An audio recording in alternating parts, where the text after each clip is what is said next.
The revolution is the inner work that we do on ourselves so that we can move into the world with more equanimity, empathy, and compassion, so that we can end the separation that exists to move us as a culture towards peace. But the revolution begins within, and our personal evolution is the revolution. Life is all about relationships. Lovers, family, body, or money. How satisfied you are can be completely explained by how you relate to things around you. This is Sophie Jaffe, and together with my husband, Dr. Adi Jaffe, we are here to explore and teach you how to maximize your relationships and achieve a happier life. Let's get ignited. Hello, everybody, and welcome to this episode of the Ignited Relationships Podcast. I'm Adi Jaffe. And I'm Sophie Jaffe. And we're here today with an amazing role model. Yeah. I feel like Seane is to so many people. You know, Seane was one of those people that I knew of before we even started this podcast. And I always was thinking, oh my God, it'd be so beautiful to get her on. And I was really happy when she said yes. And then the conversation was equally as amazing. Yeah. Once we got to have I can't wait to go back and listen to it, actually. Yeah. Now it's been a little bit. And, you know, this whole topic of evolution, personal revolution, the idea of how to create your best self is, I feel like, kind of what Ignited is all about anyway. Yeah. And so she fit really, really well into it. And I'm going to start out with the review of the week because I feel like it actually speaks to some of what we're talking about here. And it's from Jenny Bear. So Jenny Bear, contact us. Help navigating sobriety. I absolutely love this podcast. The Friday recovery episodes are refreshing and make me think about my sobriety in different ways and challenge the standards of recovery in the world today. The Wednesday episodes are helpful for everyday life. I especially love the December episodes about sexuality because they brought some new things to light and remind me that there's always room for exploration and growth. Thank you for providing a space where my thoughts can be challenged and for growth to happen. This podcast is part of my weekly self-care routine. Aww. That's awesome. Love that.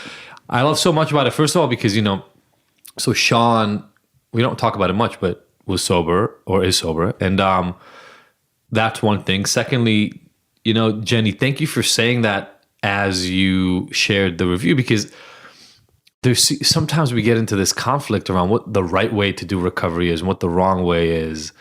And and I feel like, honestly, people can be dogmatic on either side. So it's not even a one side is better than another thing. But I love what you said in the review, that you like the idea of your current thoughts just being challenged a little bit.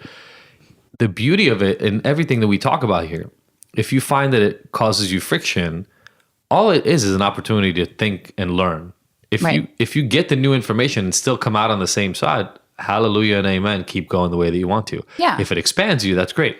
Yeah, I think leaning towards being uncomfortable is part of the process of growing. Yeah. It's uncomfortable. Like, again, I always talk about Kai because it's a physical example. Yesterday, he was like, oh, my finger. And I was like, what happened to your finger? He's like, growing pains. He physically feels and responds to his growing pains. That was in my weekly email. We're sending this email out a day after the news of Kobe's passing came, or we're recording it then. And so I wrote this whole weekly email. I do a weekly email to our list every week. And this week it was all about overcoming challenges and just shifting the way you think of challenge from the thing I need to run away from to the signpost that is telling you what direction you're supposed to take in life. Yeah. Oh, that is challenging. I need to go conquer that. Yeah. You know, that kind of idea. Yeah. And kids do that naturally. Yep. It's so beautiful. Yeah. Yeah, I was thinking about that just in general today when I was driving and pulled over to write about all the Kobe stuff, and just was thinking about the path, and just that the path is now a little bit darker.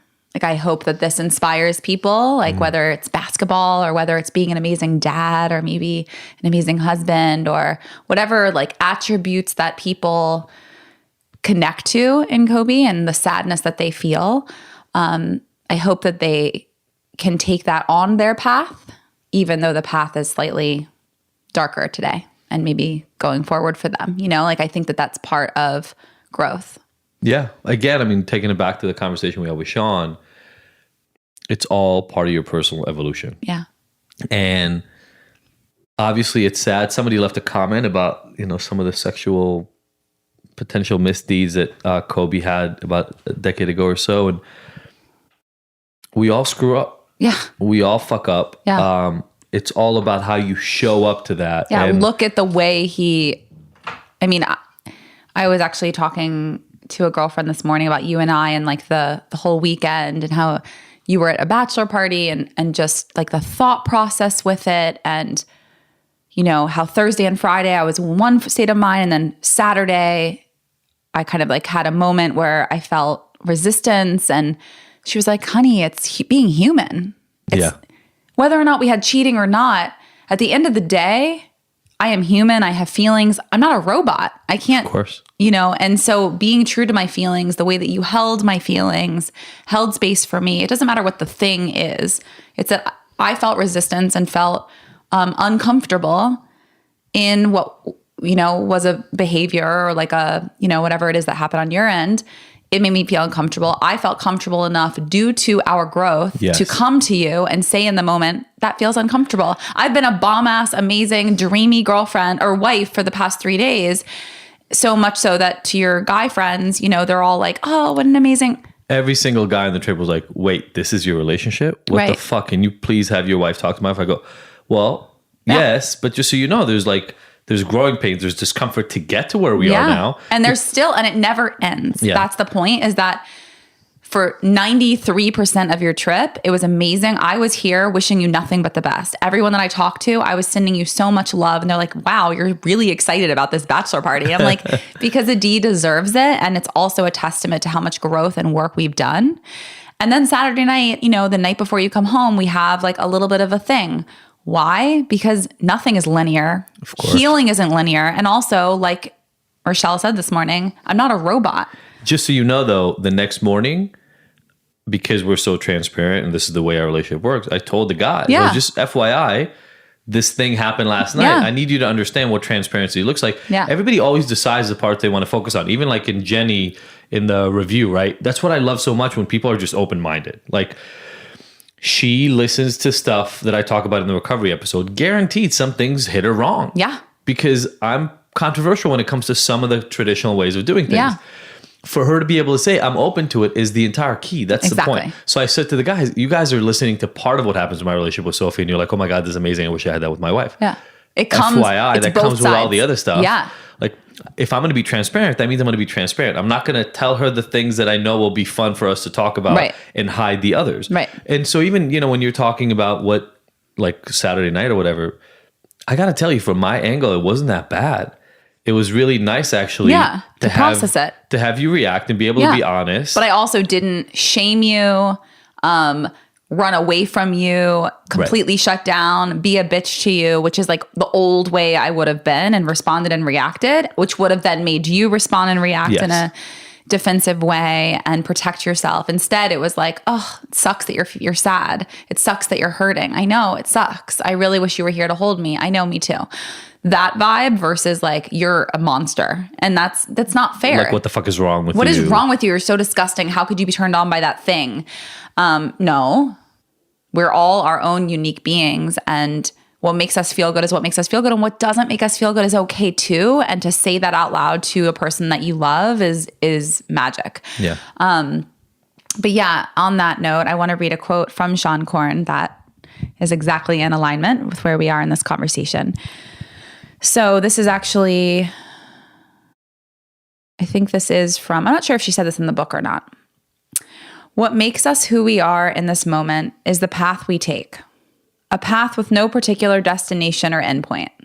Each step forward or backwards informs and determines the quality of our evolving soul. It adds depth to our experience, but still, it is not who we are. It's just the journey we take to come home, only to find we've never left, and what we've been looking for has been with us all along. Mm. That's so beautiful, and I love her book. I say so in the interview. You'll hear more about it in the interview, but Seane Corne is just, she's she's not just like a spiritual guide and leader. She's also a powerful force. She's progressive. She's a beautiful leader in political movements. I just could go on and on and on about how incredible she is and what a force she is. But most importantly, this is the path. The path is exploring. The path is being open to what is the other, whether it's in thought or practice. And I think that the reviews that I love and the DMs and the emails I love the most are when someone's like, I have no way to like relate to half of what you guys are talking about, but I'm open to it and I love hearing about it because it's like so far out there. It's so far out there. And that's funny. I wish you shared more of those. I'll send them to you.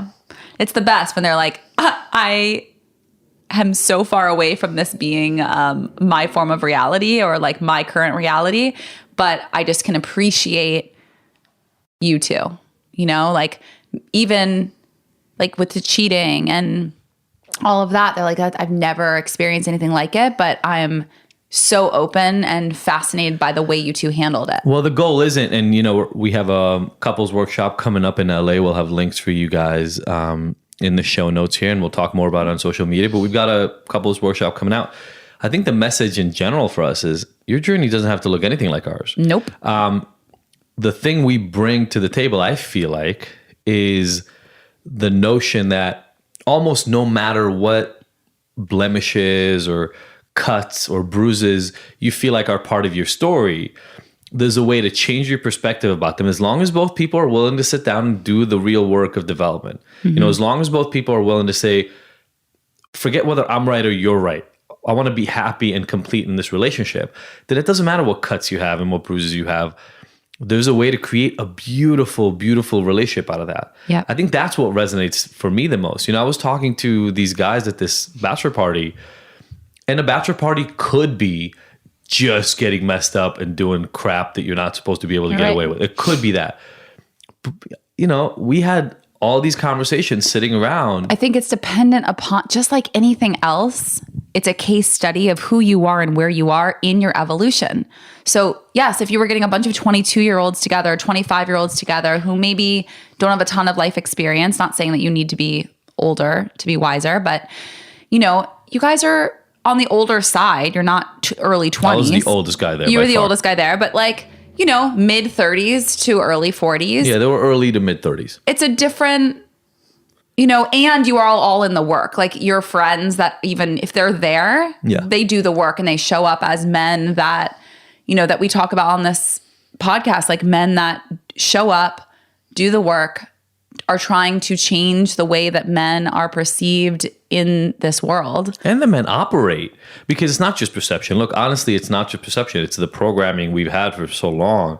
So to be there in this like golf driving range thing where people are drinking and having a good time and kind of, you know, being guys, and be on a side conversation with one of the guys who really wants to dig deep into some of the stuff we talked about earlier. And then when the guy whose bachelor party it was came by, he's like, hey, sorry, man, I'm getting a private therapy session. Like, that felt good. Yeah. That was my part. And I actually talked about it in the Friday episode before this. So, but wherever you go, there you are. I get it. And I'm saying that's what, because you were talking about no matter what your journey is. And I think that's right. I think, look, I wish for nobody that's listening right now that you have to go through infidelity or, you know, fear of a breakup or risk of death. I don't want you to have to go through any of those things. You can apply these lessons without any of those things. Absolutely. You can apply the lessons. And if any of these things ever happen in your life, we're right here for you. 100%. I have just today, someone wrote me and she said,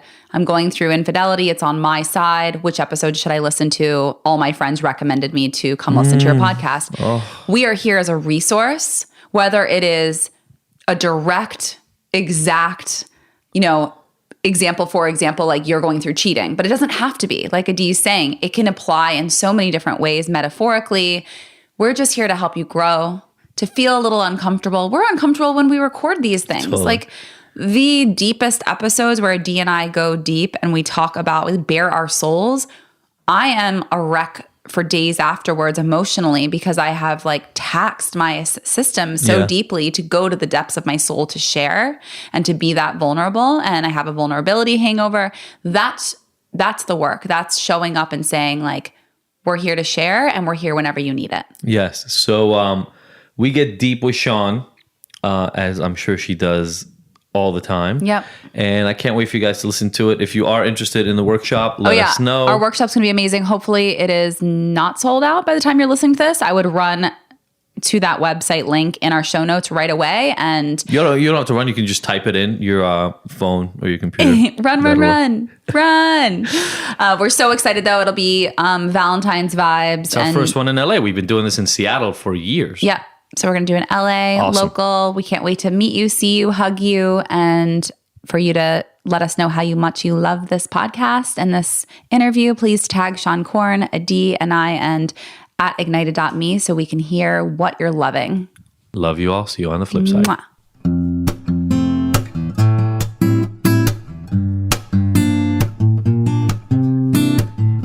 This episode of the Ignited podcast is brought to you by Philosophy Superfoods. The Philosophy offers cleanses and other nutritional products that are unlike any of the other supplements and detoxification programs on the market. Why?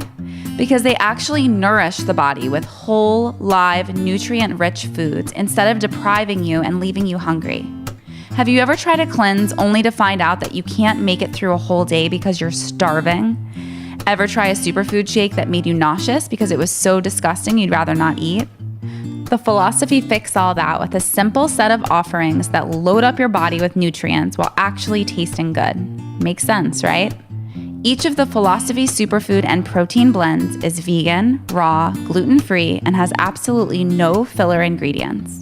With over 15,000 satisfied customers, including some of the world's biggest celebrities like George Clooney, Gerard Butler, Lea Michele, and over 10 years of experience, this is the best stuff you can get. To buy some or find out more info, go to our website, thephilosophy.com. All right, everybody, welcome back to our chat, our conversation, our tete-a-tete. We're here with the amazing Seane Corne, and I don't know. I feel like I've been aware of your work, Seane, for a really long time. We've never met. We are in the dead of winter, LA version, right? It's like it's been pouring rain. You've been having a shitty day. Sorry, I had to do it. I just couldn't help myself. It's okay. You can go there. It's been crappy. And you made it. You still made it out to our house, and I'm so grateful for that because, this month is all about how to. I guess like one of the easiest ways to say it is how to make spirituality accessible. But for me personally, because I used to identify as not at all a spiritual person, I think it goes even one level deeper, and that is how to show everybody how spirituality is already all around us. You have a relationship to it regardless of how you talk about it, and that's why we kind of called it spirituality for dummies. I was the dummy 100%. And so I love bringing you on in the context of this book that you have that just came out, and Sophie's been devouring it and loving it, and then just really having a conversation that allows our listeners to tune in to what the concept means. How do they, you talked before about dismantling the current systems as we see them outside, and how that starts inside. And I think that's exactly the sort of information or exactly the sort of message that people come to us for, right? Yeah. We're all about radical transparency. We're all about living you as your truest self, all that. And I feel like that's all encompassed in that. So that was a really, really long intro to how'd you get to write this thing? What was your own revolution of the soul that led you to writing this book? I never wanted to write this book. And that was something that a lot of my students over the years had been requesting of me, write a book. And I would humor them by saying, sure, yeah, I'll get around to it, knowing that there was no way that was going to happen because I sat with a limiting belief that I couldn't do it. There's one thing to teaching facilitated experiences. When you're embodying conversations around spirituality, and people are moving and breathing, they're not necessarily listening to every word. They're feeling it more than they are interpreting it literally. And so I've heard myself contradict myself in the same sentence, but just move on because I knew that people were connecting to it in a different way. But to write a book, as you know, that I need to have a follow through, that if I say something in chapter 2, someone can Google it and make sure that it's actually true. And it has to follow through to chapter 10.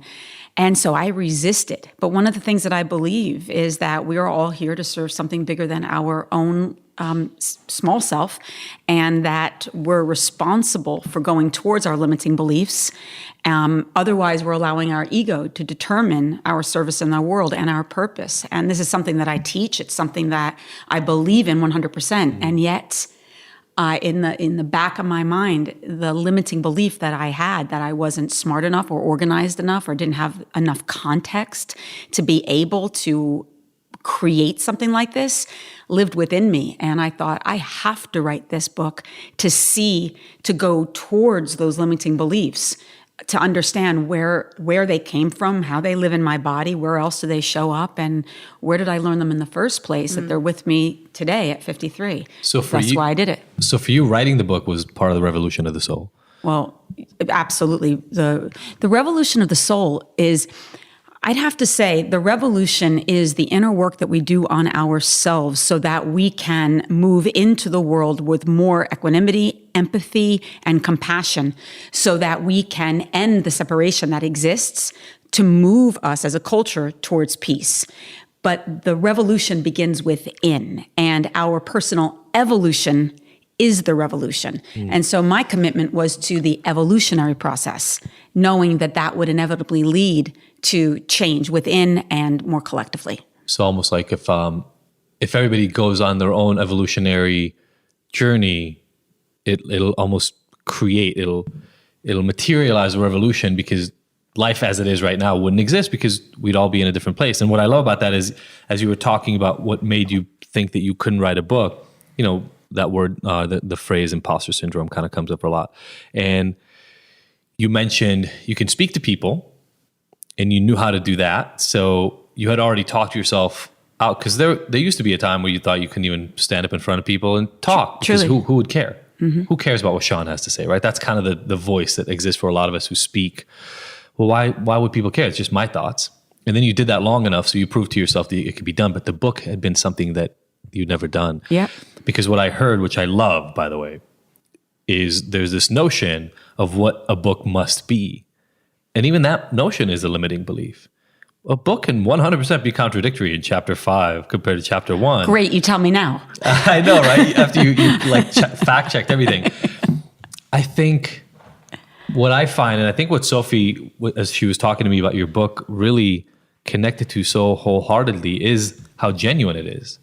And there's a difference between writing a novel, like a work of fiction, where the arcs are perfect, right? And everything just flows right into just the shocking development in the episode, and the story just appears right when it's supposed to, versus something like this, which is almost like a guidebook. It's almost like a sharing of your own journey in order to show other people, hey, this is possible. You can live in a way, and this is so much, Sophie, the message that we deliver all the time to people is, you can live your life as it is right now and believe that nothing else is possible. And yet, all these things you have never understood, don't know how they could possibly happen, would bet your last dollar on will never materialize, can all absolutely be part of your reality with these shifts in your perception of what's possible.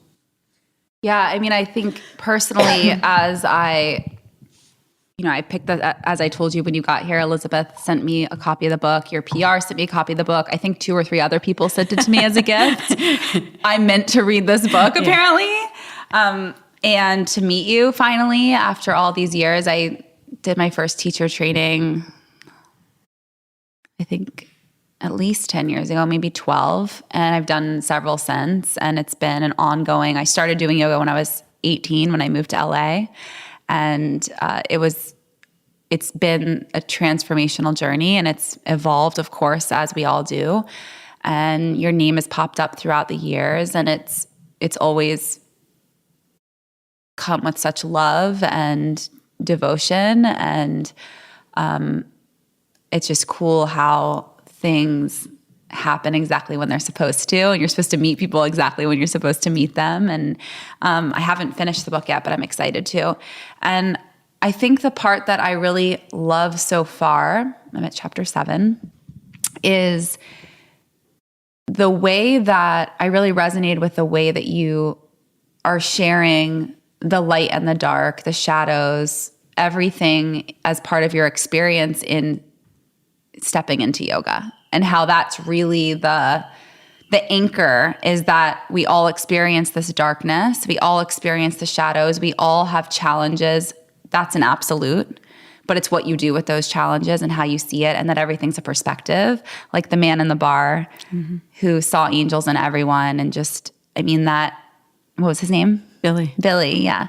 It's a constant reminder that we have to keep checking in with our perspective in everything and continue evolving, right? Like, I forget all the time that everyone's an angel, but they are. And I know that within my soul, within the depths of who I am, I know that. But I forget, just like I forget how to drop in. So I write myself love notes 1,000,000 times a year. Like, don't forget, this is how you love yourself, and this is how you drop into the best version of who you are. I know these things if you were to ask me, but I forget. Sure. Life happens. So that was like the first layer of falling in love with your book. Oh, thank you. Well, the thing that I experience within the wellness and especially the spirituality communities is bypass. Yeah. There's the text within yoga can be very patriarchal at times. And this idea that big feelings come up, you detach, that you don't allow yourself to engage and to get to, to attach to any circumstance. Yeah. But detachment without awareness is dissociation. And so what I've experienced is people using languaging in the yoga community to actually bypass the rage, the shame, the fear, the grief, the guilt, the humanity. And as a result, what I see is a lot of sick people because all that information is suppressed in the body. And yoga teaches us that everything has to be in relationship. You can't know the light without the shadow. And that if we deny our humanity, we're also going to deny the potential of our spirituality. And so my commitment to my own practice, because I've been in therapy since 18, along with yoga, that I refuse not to be allowed to go towards the rage, the shame, the guilt, the grief, because there's information in there that's going to lead to acceptance and patience and forgiveness. And so this is what's always been very important for me, that I want to, the word is coming to my mind is model, but it's not the right word, and I haven't figured out what it is yet, but model back to the community that the practice of awakening to spirituality is messy. It is complex. It's cyclical, not necessarily linear. The thing is, the rate in which we stay in our stuckness gets shorter and shorter when we have tools. Yes. I think that's what's so important for people to understand. Because a couple of things, right? People think that if you get really spiritual, you stop getting angry. Right. People think that if you get really connected, then Bad you don't get things don't sad happen. or anxious. Right. And that's just bullshit. Yeah. It's just not true. There could be this ultimate state of enlightenment, maybe, where you completely disappear into a state of bliss. But everybody needs to understand that just like you wanted to write a perfect book, but perfection is an illusion. It doesn't exist. It can be a thing you shoot towards, understanding you're going to miss the mark and just get really good. You're just going to be great at something. You're not going to be perfect at it, almost no matter how much you practice, right? And so the same applies to our own internal dialogue. The job is to get better and clearer and more transparent. And when you get more transparent and more honest and more connected and intimate with the people near to you, anger comes up. It's just that instead of it coming up and you holding on to it for 15 years because you don't want to say anything, but you really resent the people that you're living with and are staying with, and that makes you hate your life, which creates, you said information, I almost heard inflammation, because that's what gets created from all this stress, and we did an episode on that. So now you're getting sick, and then eventually you find out you have cancer or a hypertension or, whatever, you get a stroke. Instead of that, what happens instead is you get to have a real conversation like, hey, I don't like what you're doing right now. This is making me really upset, and we need to address it. And that is a perfectly functional place for a spiritual enlightened being to be, is to communicate your truest feelings. Because then, and I think that for me, that's where my evolution/revolution in our life, I know for Sophie and I have been, it's not that everything is roses and sunshine and unicorn all the time. It's just that when the bear shows up or the tiger shows up, or, you want to just scream at the top of your lungs, you have tools. And using those tools, you deal with things in minutes or hours, or, maybe sometimes it takes days, but you deal with them, they get addressed, you come out of it on the other side better, improved, the relationships that you're in become improved.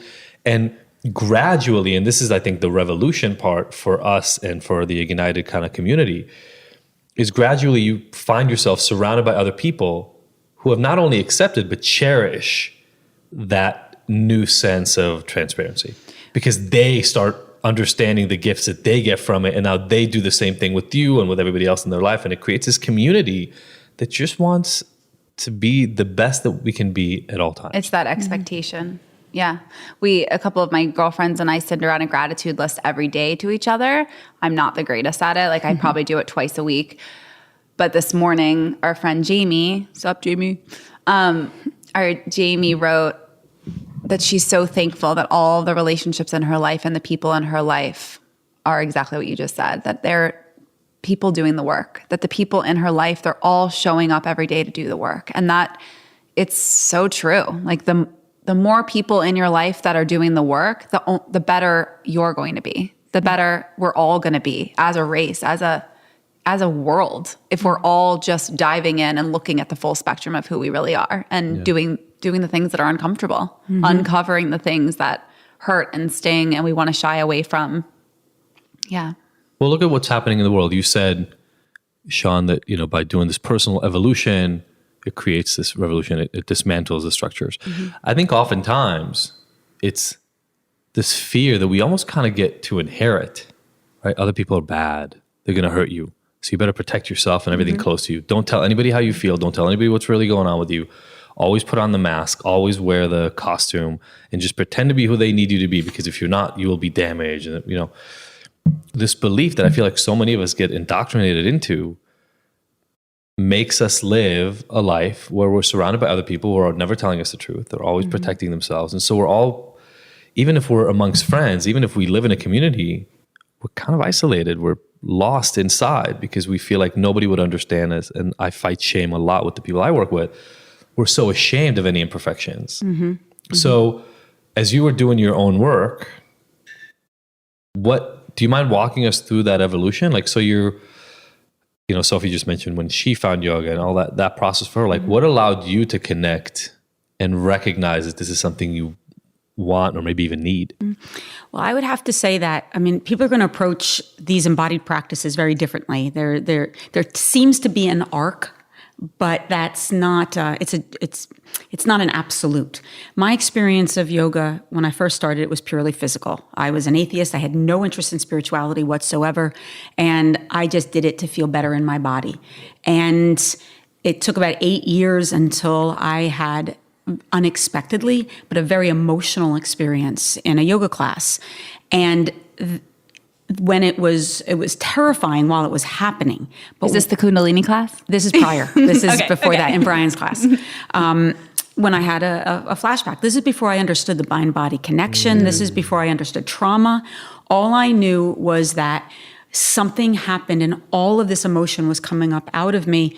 But I had enough tools and support to make me curious, to want to begin to understand the mind-body connection and how trauma impacts us, how it lives in the body, and not only personal trauma, but historical, ancestral, cultural trauma.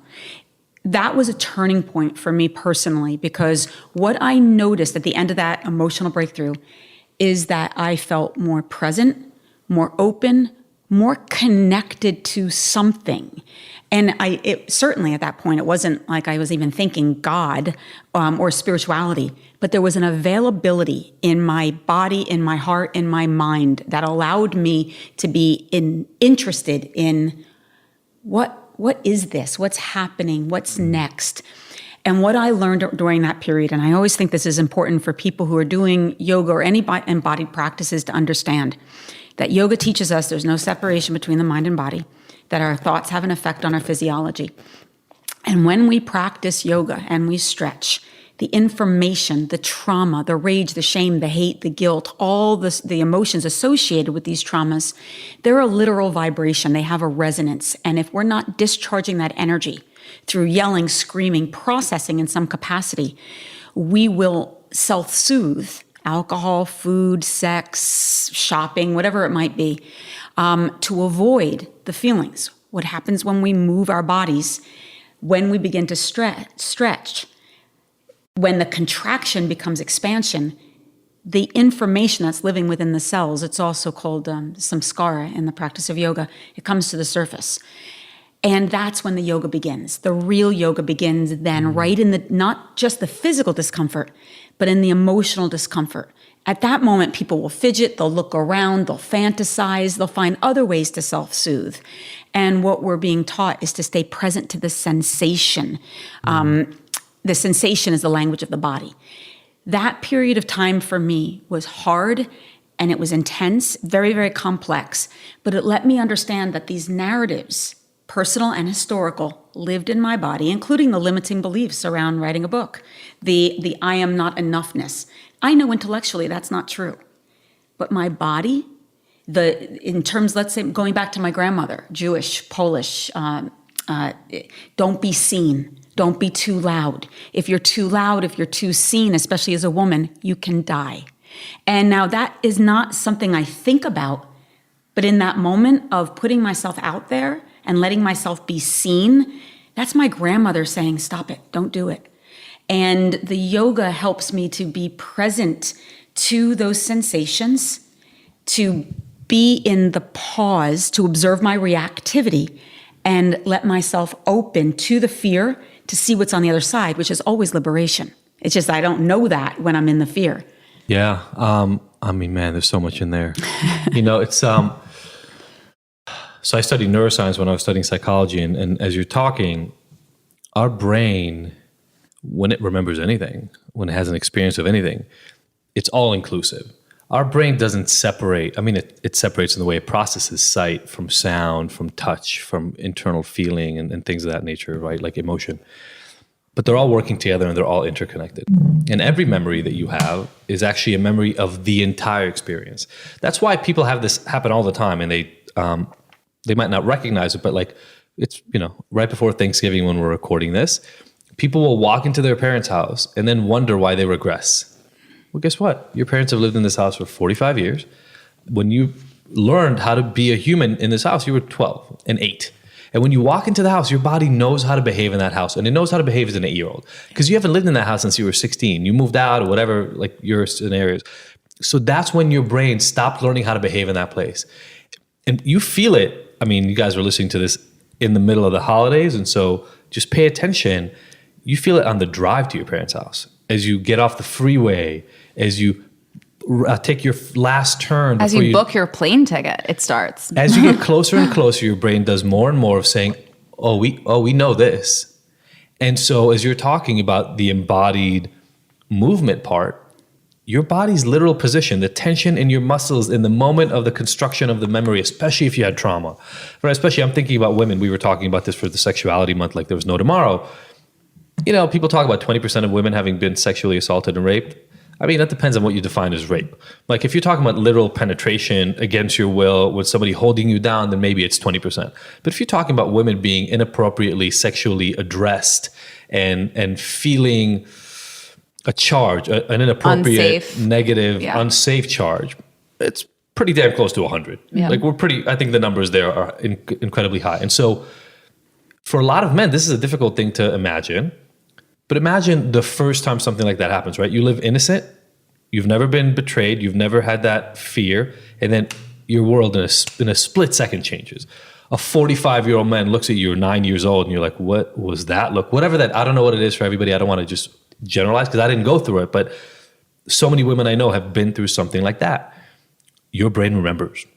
It goes, oh, I know the feeling I had. I know how my body tensed up. Yeah. I remember having to go to the side. I remember going into my room and pulling the blanket. I remember crying, whatever the thing was. But it's not explicit.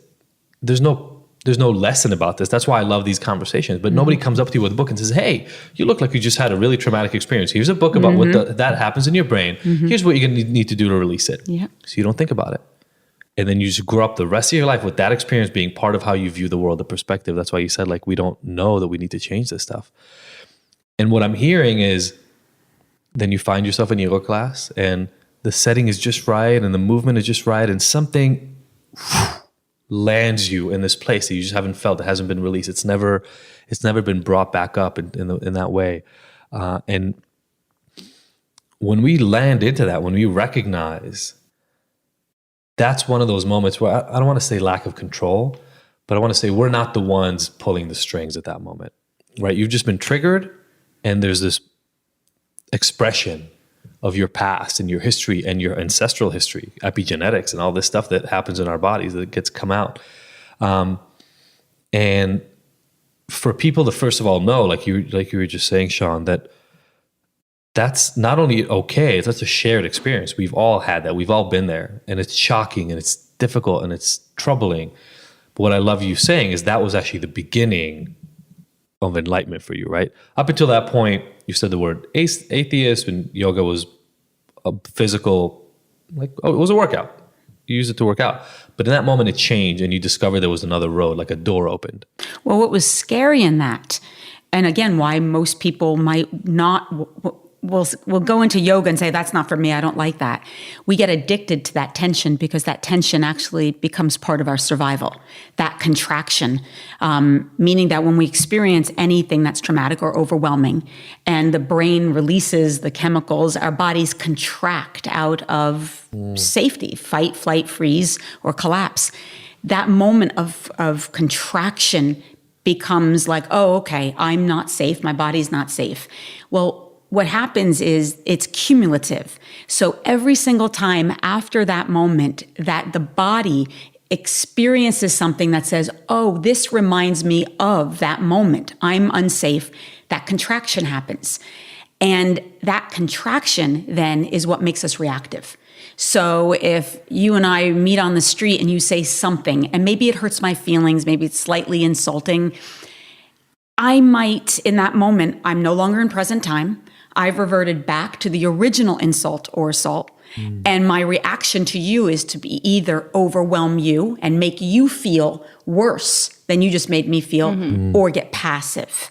And this becomes part of our reactivity. So I'm no longer coming from a place of love and connection. I'm like, okay, I'm on to you. So I'm in my head. And that's why I think what happens with yoga is that you break down the tension. It connects you to your vulnerability, which is very, very scary for a lot of people because we're not taught how to be vulnerable. But if you can stay with it and be present to it, then that vulnerability is what allows us to finally surrender. And it's that surrender that's the pathway to God. Not God as something that's just outside of ourselves.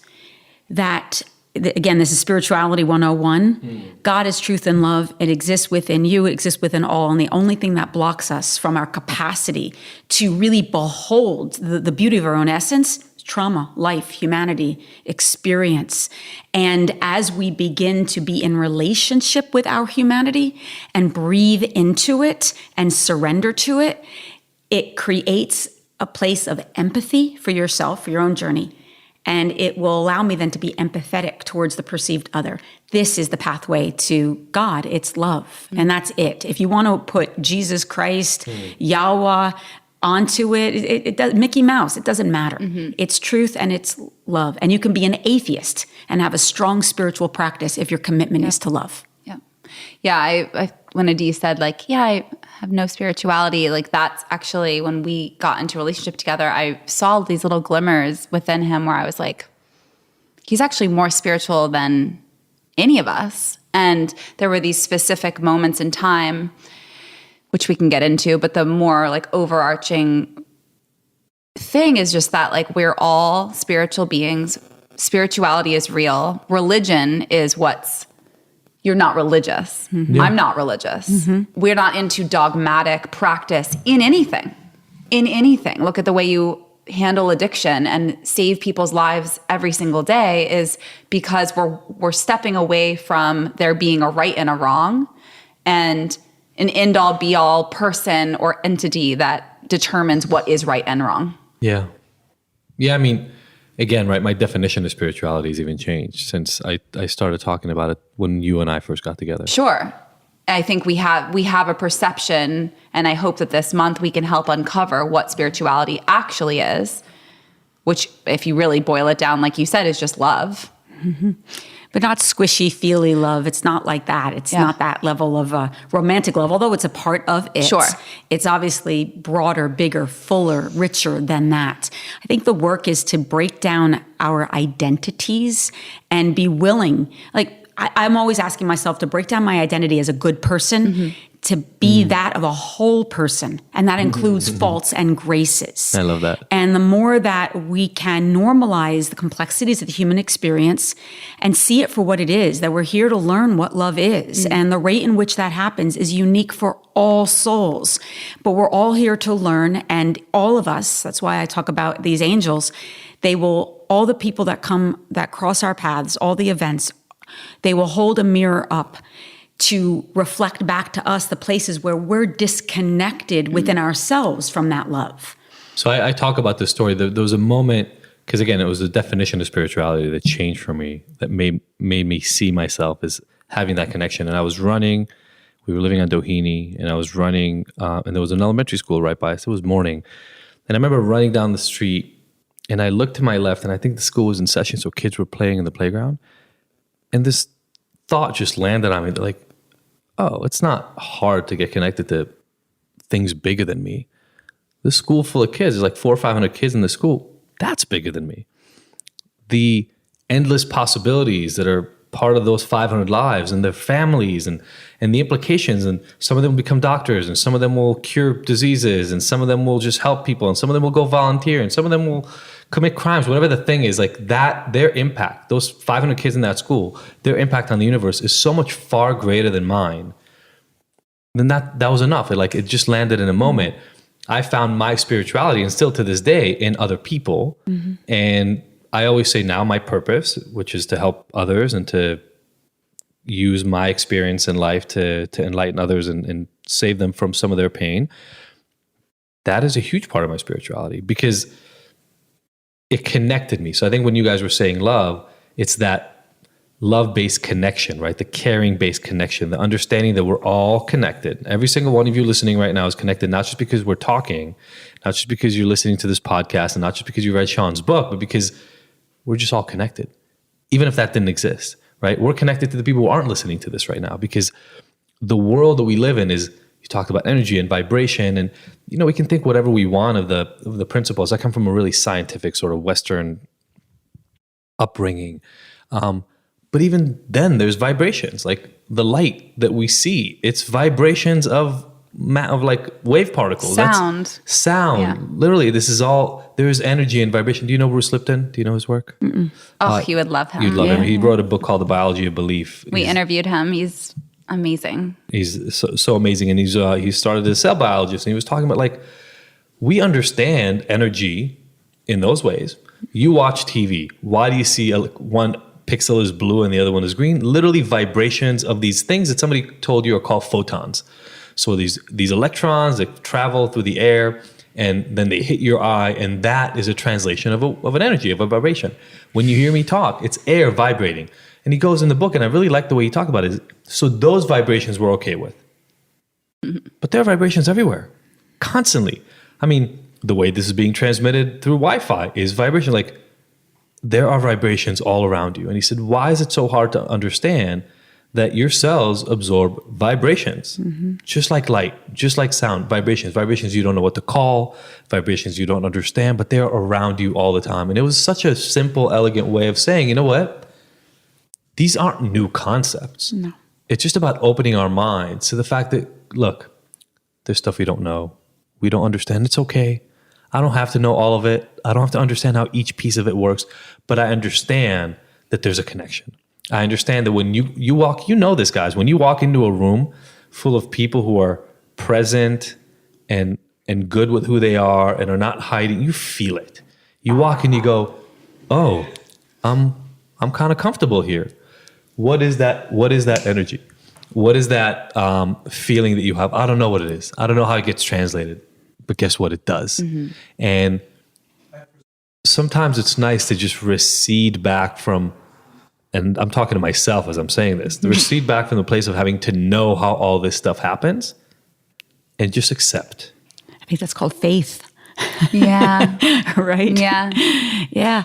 You know, again, going back to religion, you know, and dogma, and there's so much interpretation and fear put on the spiritual practice, these absolutes, when spirituality is creative. It's not something to be known. It's something that we evolve towards through experience, you know, through time. And my hope for anyone who's listening, just to trust the process, trust where they're at, that ultimately, not to be woo-woo, but ultimately everything is happening as it needs to for the soul to mature the way that it does.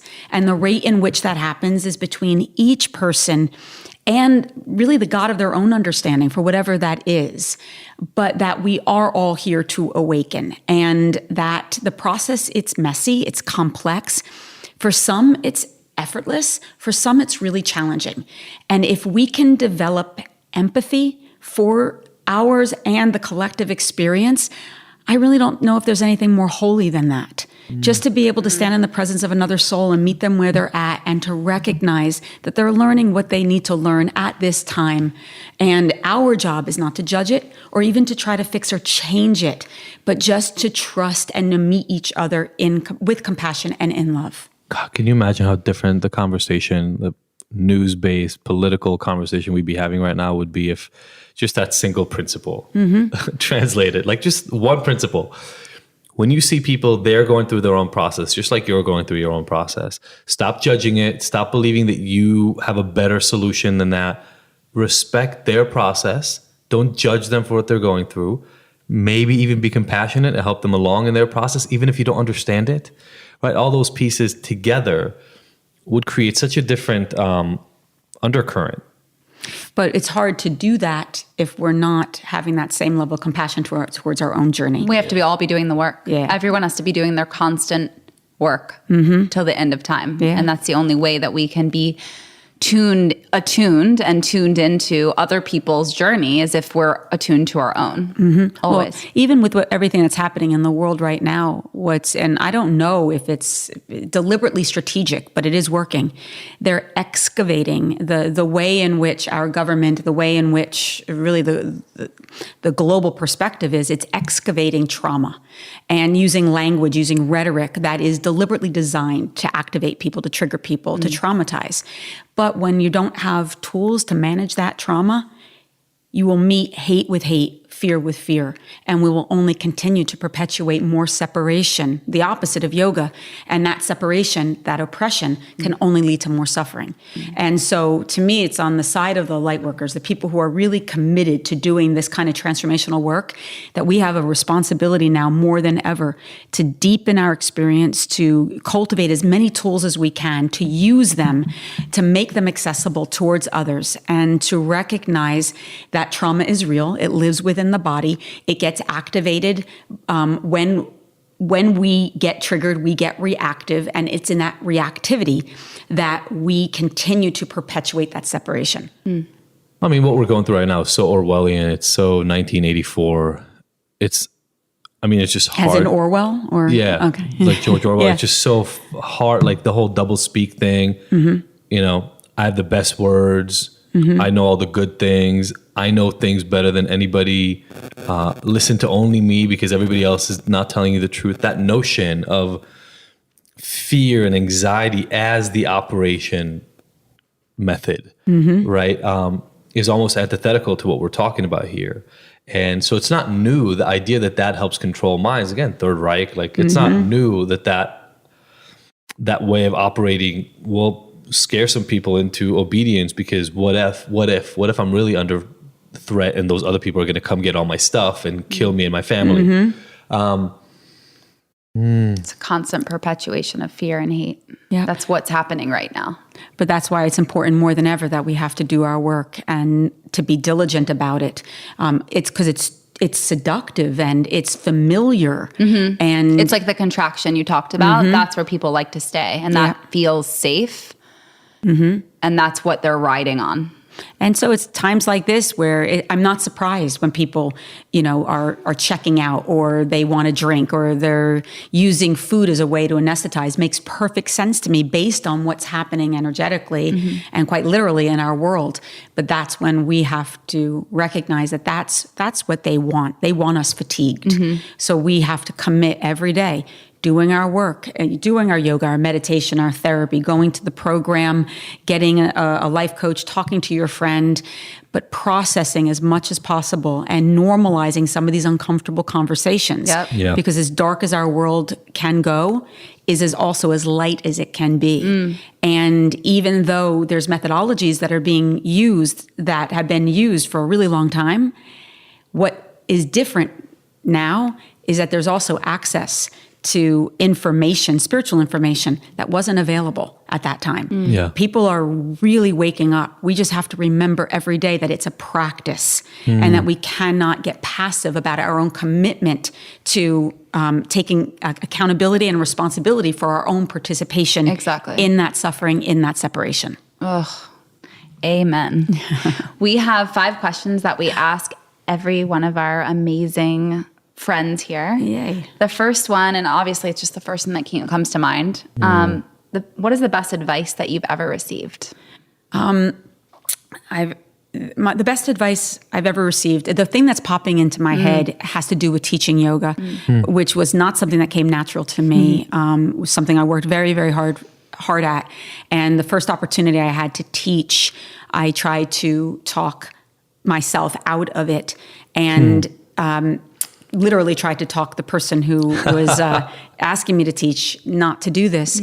And her boyfriend was a graffiti artist, and he was drawing something as we were arguing. And after I finally said yes, this would be my first opportunity to teach, he gave me this sign, but it was graffitied and written backwards, so I couldn't quite read it. So he had to pull me in front of a mirror so I could read it.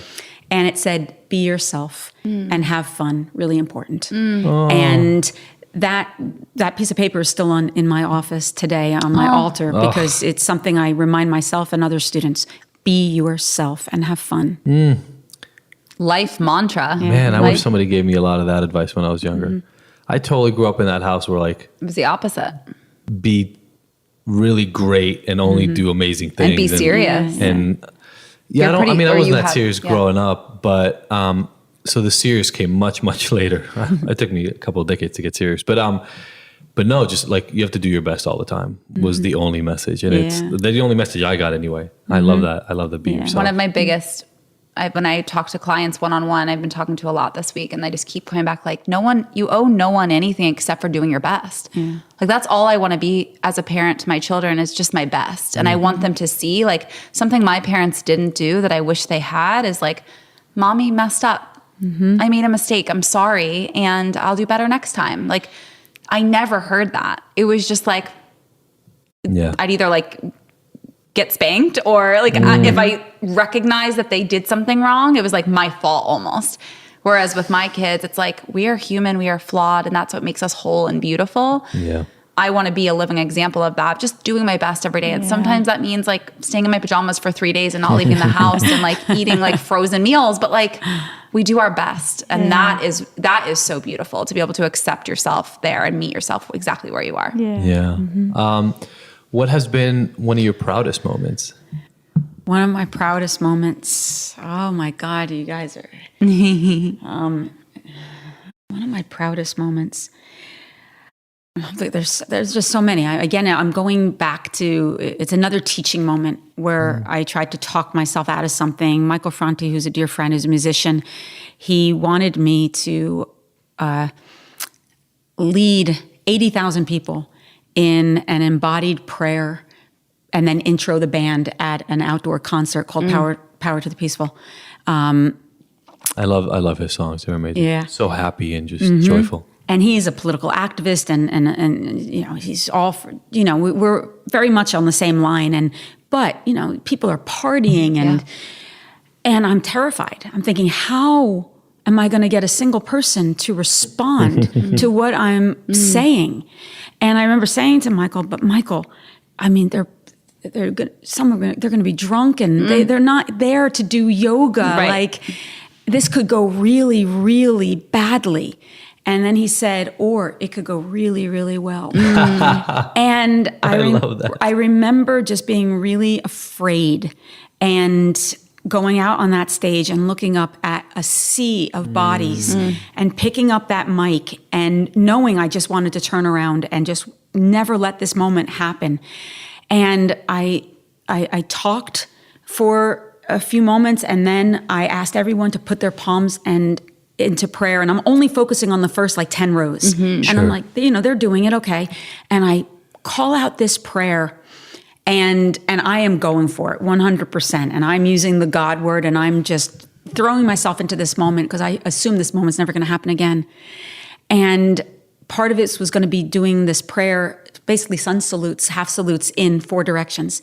And I said, inhale, arms up to in the first part of the prayer. And all of a sudden, the first 10 rows, and then 80,000 people. And for the next 15 minutes, we did this ritual together and praying for peace, praying for people we love, praying for healing. It was just flowing out of me. And it was such a scary moment that I wanted to say no to. And meeting energy like that, watching 80,000 people pray for peace and being able to hold that facilitation, that was a joyful, proud, terrifying, but one of the moments that, when I walked away from it, my heart was just so open. I felt like if I could hold that prayer, I can do anything. Wow. Yeah. Love it. Insane. Wow. What about on the flip side, your hardest moment? Oh, God. There are a few hard moments. I would have to say some of the harder moments would be more personal, not teaching. When my stepdaughter, when we discovered that she was an addict, and that was a hard moment. That was a moment I was newer in the relationship. She was very, very young. There was a lot of denial around the addiction, and because I wasn't a literal parent, a biological parent, I am a parent, but a biological parent, at that time, I didn't have as much say, and I felt like I was watching a child die in front of me. And I had to go to my partner and say, your child is an addict. And if she's not in rehab within the next 24 hours, I have to leave because I cannot see this child die. I cannot stand by passively and let this kid collapse under my watch. So either this happens or I have to go. And she went into rehab. And that was, she was around 17 at that time. And now she's 30, about to have a child, and getting her master/doctorate to work as a psychologist, and works with addiction. That's her specialty. I can't wait for you to read the book. I want to see you're gonna love his I want to see what you think about it. Which, yours? Yeah, because it's all about addiction. But yeah. it's, Yeah. So that was the hardest moment on a personal level. Yeah. That was scary, and I felt really ill-equipped. And it really did come down to like a threat, but that's all I had at that time. Yeah. Desperate times. So much I want to say there. Yeah, there's so much. That'll be for another time. I would definitely have to have you back. We love hearing from the people that we talk to, because everybody we talk to does so much amazing work in the world, and that takes a lot for us to go through. And so we've learned a lot from other people's self-care rituals. So I want to know, for you, how do you take care of yourself? What do you do? What does Seane Corne do on a daily basis, on a weekly basis, whatever your rituals are, to make sure that you show up to the world to be able to do all of this? Sure. I have actually 7 non-negotiables.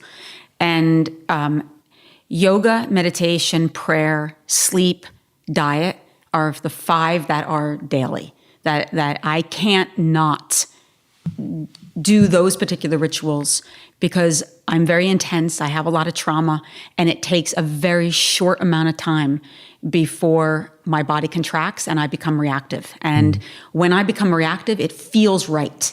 Everything in my body, it feels empowered, but it's usually, more often than not, incredibly self-righteous. And so I know that I have to move energy to be present and to be more accessible as a parent, as a partner. So yoga, meditation, prayer, sleep, and diet. Weekly therapy is also a non-negotiable for me, because in my profession, there's a lot of projection, there's a lot of transference. It's very seductive. I've got people daily telling me how wonderful, how amazing, I'm changing their lives. And it's very easy to buy into that perception and actually stop doing your work. Sure. If I don't feel good about myself, all I have to do is book a class. So it's very important for me that I have a safe place that I can go and process to make sure that I am recognizing some of the shadows in my profession, and where I'm being sucked into those shadows, and to have someone call me in. That's 6. Oh, play is my 7th, and I suck at it. It's the worst. I almost always forget it. It's the last on the list. But especially as I get older, relationship is more and more important. Being with my family, being with especially my girlfriends, and connecting, playing, being frivolous. I'm more serious-minded. I think that I'm the only one who can do all this, and it has to happen today.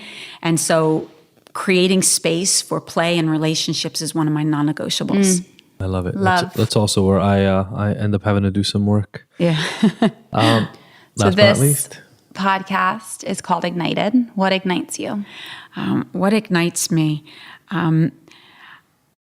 What ignites me is I love bearing witness to people in their transformational process, no matter how messy it is, no matter how awkward they may feel. But it is an absolute privilege to be able to hold space and watch people just fight their limiting beliefs and their demons and their resistance, knowing that if they do the work and if they hold on, that they will get to the other side of it. And it's so intimate to be engaged in that process. Yeah. You know, I'm physically touching their bodies, breathing with them, yet I'm not a lover, I'm not their family, I'm a stranger. And to have that level of access to someone's growth, that's a privilege I never take for granted. And it ignites me to want to keep doing my work, because it shows me what's possible when people commit to their own humanity, which is spirit, which is grace. Oh, God.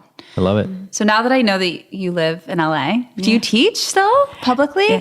I teach nationally. And Okay. so when I'm in LA, You do events. I do events and benefits. And usually I'm just home in Topanga trying to just rest and turn in and be with my family. I get it. Yeah. I get it. Yeah. Yeah, same. And so most of my work is done outside of LA. Okay. But I'm hoping to change a little bit I of get that. that. Yeah. Okay, cool. Yeah. Good to know. Thank you so much for coming over. Thank you.